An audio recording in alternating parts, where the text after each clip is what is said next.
So we have a very interesting conversation I would like you to have with us this morning. It's on the many sides of remote learning, and we have very two interesting people in the studio with us to actually shed more light on this very important conversation, given the time and period we are in around the world, especially, in Nigeria, where remote learning is not particularly, in the culture of our education. So this morning on the show, we have Okwe Ogunyomi, who is an educator, and we are also joined by Kemi Ogunsonya, who is a literacy educator. Good morning. It's very nice to have you in the studio with us this morning. How are you?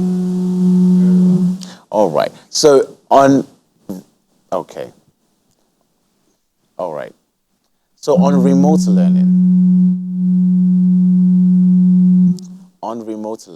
Now, remote learning is not something that is norm in Nigeria. We are used to the traditional system of education where you dress up in the morning, you wear your uniform, and then you go out. So, Okwe, I'll start with you. Now, given that Nigeria has somehow had to adjust to this particular mode of learning, does it fit our culture, and is it something that we can adapt to? Thank you.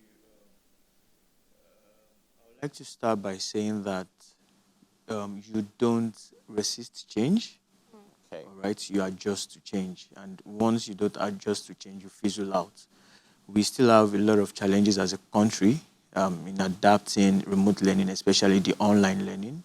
How that the cost of data is still expensive for some families. We have quite a lot of people living below $1 per day. So a lot of people can't even afford, they don't even have access to Android phones or what have you, or even digital device that can help them, give their children access to online learning. But however, it is something that we need to embrace. During the pandemic, this is the first time that we have such a disruption in education. And unlike time past, we've been able to, adjust to it. Education has continued. In time past, there was nothing like internet. Okay, so with the help of internet, a lot of families have been able to allow their children continue with their education with the help of online learning. So it is something that we need to embrace, and it is something that whether we like it or not, we have to catch up with and start training both the educators and even our children. All the stakeholders have to, come on board. The parents have, because you need to supervise your children too while this is going on. Because online learning has its strength. It's like a tool. Every tool can be used positively or negatively. Negatively, So everybody, all hands has to be on deck on this. So Right. it's something we have to embrace. All right. Change is something everyone needs to adjust to. Flexibility is like a critical 21st century skill. Everyone needs to be flexible to adapt to changing demands and changing situations. So I feel that remote learning definitely has its challenges, yes. And there are some challenges that are peculiar to the Nigerian climate. Issues like internet connectivity, electricity, broadband speed. Right. Those are major challenges, Yeah. that are peculiar to the Nigerian climate. But beyond the challenges, as educators, for everyone in the education system, it's our duty to look beyond the challenges to actually see how it can work. Okay. So, Okwe, you said something along the lines, or what I picked from what you said is that there is a privilege in technology. That technology is a privilege that not many people are probably accustomed to. So, given this gap, a large population of Nigerian community children don't have access to this privilege. So, does that make it, does it make it sensible, for lack of a better word, for us to shift towards this particular mode of learning? All right, good question. Whether you like it or not, COVID-19 has, introduced the new normal. Okay. So it is left for you, or it is left for a country to adjust or create system that will help them or help their citizens, achieve their goals irrespective of what is going on. Right. Whether you like it or not, students won't be going to school like it's a new normal. So the government has a role to play, all right, in creating policies, building structures that will allow children to have access to internet. There's nothing wrong in building. We have e-library even before the pandemic. All right, government can build such structures and bring down the prices of data. And when we have electricity, like she said, it's a major challenge in our climate. Exactly. That is the role of the government. Government actually has a lot of roles to play. Right. I was comparing, because I have some friends in the UK, and I was comparing the online learning going on there with us. I see that it is very easy for them because all the facilities are there, Wi-Fi, electricity, and all of that. So it's kind of helped them enjoy the whole online learning. So once our government can put in all these structures in place, you see that there are a lot of benefit because it is actually very easy. You learn at your pace. Right. All right? Even the teacher is not stressed in delivering, the curriculum. So I think it's government actually has a lot of role to play in this. Okay. All right. Okay. Yes, we know that the government has a role to play, and we also know that, it's a lot more easier. But now, talking about it being easy, how then can we guarantee that the children would stay focused just as they were, in schools, normal remote schools? How then can we guarantee their excellence, their performance, and all of that? Because they'll be in their homes, so they can practically do as they like. All right, so first of all, it's not possible to squeeze in the traditional classroom setting into the online learning model. True. So this means that it's not everything you're doing in the typical classroom. It's not everything that it's in the curriculum in the typical classroom that you will be doing in the online learning model. I mean, if there's one thing this COVID-19 pandemic has done for us in the education sector, it has given us like a glimpse into what we should major on, and then things that should be pushed aside.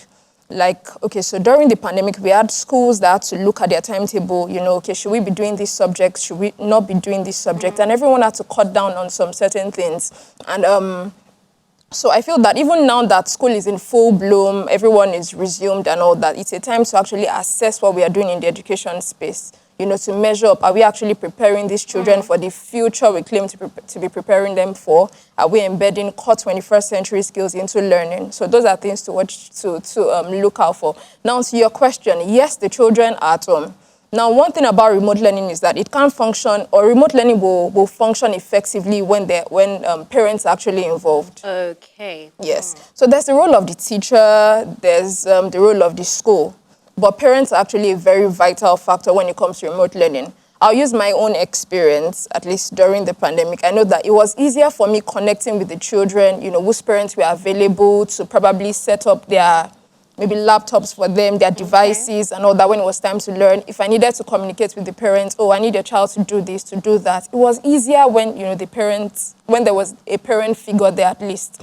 But in cases where that was absent, it was a bit challenging. Exactly. So the role of the teacher, knowing fully well that the children are at home, they can do anything they like. First of all, the teacher has to communicate in a very engaging way. Okay.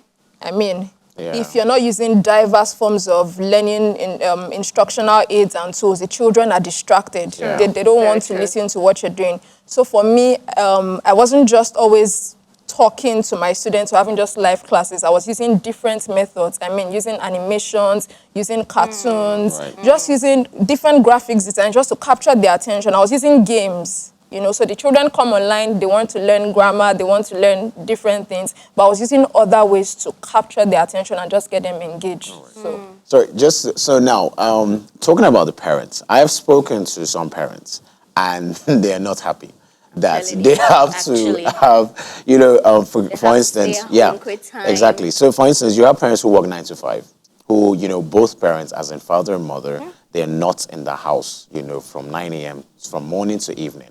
All right. So how do we negotiate, this change for the parents? Because you've had, relationship in dealing with this parent. So how do you negotiate this particular mode of learning with parents who are probably not comfortable with this? Okay, so there are two sides to this. First of all, while there was a lockdown, I mean, some parents had more time on their hands to actually, spend Okay. with their children. Now that work has resumed, so one thing about remote learning is that it offers a form of flexibility. Right. Okay, there are different methods being used. We have synchronous methods, we have asynchronous methods. I mean, live methods where the student has to be there at that particular time. And then there are methods where you could just drop the videos, where the children get to watch the videos or listen to materials that you've put up for them. So Right. in my situation, what I did was that I wasn't timing the tasks I was giving to the children. So if I give the children a task, I mean, for those that could attend the live classes, they would attend. For those that maybe their parents aren't home, they can't connect, and they give different, forms of excuses, what I do is that I create a video again to explain the same thing I've taught during the live classes. Interesting. So when the parents are home later in the day, they could attend to it, do the tasks together with their children, and then they submit ahead of. But does that put much more pressure on teachers and educators? Yeah. Because obviously now your personal space, as in your home space, is being invaded by a lot of work. So does that shift the pressure a lot to individual teachers who have to handle multiple subjects? Sure. All right, so a teacher's job is hinged on sacrifice. A Okay. teacher's job is hinged on, love, passion for your students. Okay. Yeah, empathy. So, beyond the difficulties, beyond the challenges, my focus is what I want my students to achieve, what I want my learners to achieve. Okay. So this question is for you. So we already established the fact that the world is already tilting towards the world of online schooling and all of that, and you've been able to also establish that we have a lot of students out there or children out there who are out of school due to the fact that they are unable to pay for this remote traditional school. Now, we said online schooling is easier, but let's be realistic. To a large extent, many can afford it. People who can't even afford to pay for normal traditional school, how then can they, pay for, how then can they get the necessary technology, internet access to do all of these things? Because we cannot practically leave them out. They are definitely children and they also need to be educated. Now, what you've said, the government has a role to play in this, but let's try to break it down.